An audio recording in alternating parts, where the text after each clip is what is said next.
रिया, एक अकेली माँ, अपने दो बच्चों रोहन और रिया के साथ एक छोटे से शहर में रहती थी। उनका जीवन सीधा सादा था, लेकिन एक दिन कुछ ऐसा हुआ कि उनकी जिंदगी का रुख ही बदल गया। बच्चों, कल हम अपनी दादी के घर जा रहे हैं। गर्मियों की छुट्टियां शुरू हो गई हैं और तुम दोनों को दादी के साथ रहना बहुत पसंद है। हाँ माँ, लेकिन इस बार दादी ने हमें फ़ोन क्यों नहीं किया? हर साल तो वो हमें रोज़ फ़ोन करती थी। शायद उनकी तबीयत ठीक नहीं है। चलो, हम कल सुबह ही निकलते हैं। अगले दिन सुबह सुबह रिया और उसके बच्चे दादी के घर के लिए निकल पड़े।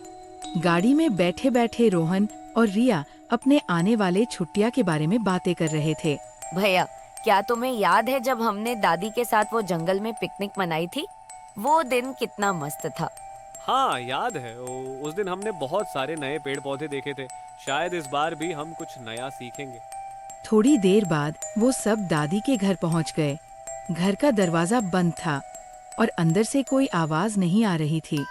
क्या बात है, दादी तो हमें रोज फोन करती थी, लेकिन आज तो दरवाजा भी बंद है। रिया ने दरवाजा खटखटाया, लेकिन कोई जवाब नहीं आया। थोड़ी देर बाद दादी दरवाजा खोलकर बाहर आई, लेकिन उनका चेहरा बिल्कुल बेजान था। तुम लोग यहाँ क्या कर रहे हो? मैंने तो तुम्हें बुलाया भी नहीं था। माँ, आप ठीक है ना? हम आपको सरप्राइज देने आए थे।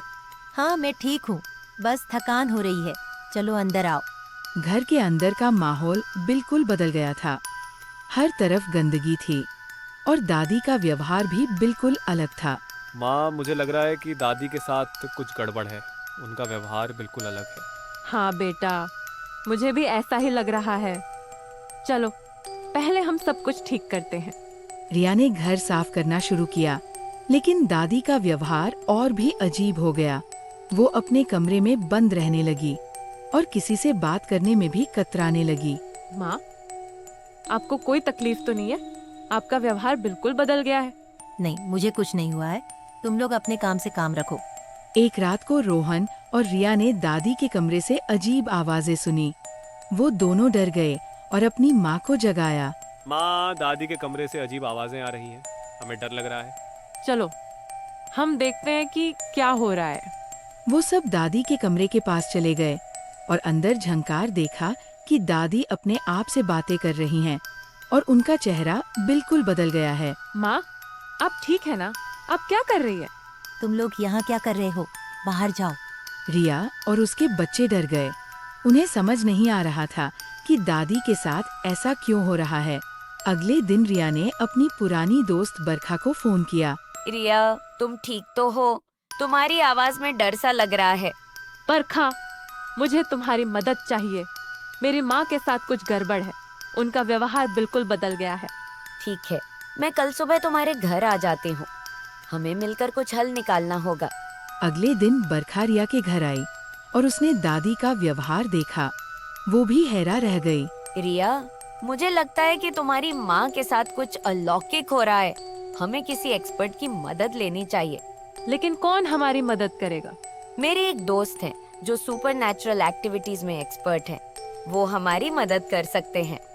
बरखा ने अपने दोस्त राजेश को बुलाया, जो सुपरनैचुरल एक्टिविटीज में एक्सपर्ट था। राजेश ने दादी का व्यवहार देखा और कहा, मुझे लगता है कि तुम्हारी माँ के शरीर में कोई आत्मा घुस गई है। हमें आत्मा को बाहर निकालना होगा। लेकिन कैसे? हमें एक अनुष्ठान करना होगा, लेकिन ये खतरनाक हो सकता है। हमें सब कुछ ठीक तरह से प्लान करना होगा। राजेश ने अनुष्ठान की तैयारी शुरू की। उसने बताया कि इस अनुष्ठान में सबको अपना ध्यान रखना होगा, क्योंकि कोई भी गलती सबको खतरे में डाल सकती है। रिया, तुम्हें अपने बच्चों को सुरक्षित रखना होगा। ये रस्म खतरनाक हो सकती है। ठीक है, मैं उनका ख्याल रखूंगी। अनुष्ठान शुरू हुआ।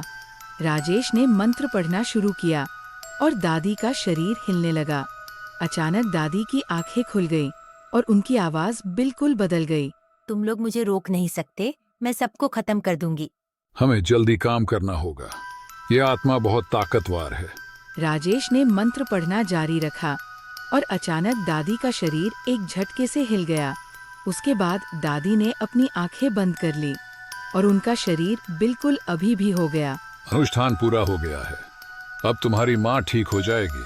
थोड़ी देर बाद दादी की आंखें खुली और वो नॉर्मल हो गई। रिया, तुम यहाँ क्या कर रही हो? मुझे क्या हुआ था?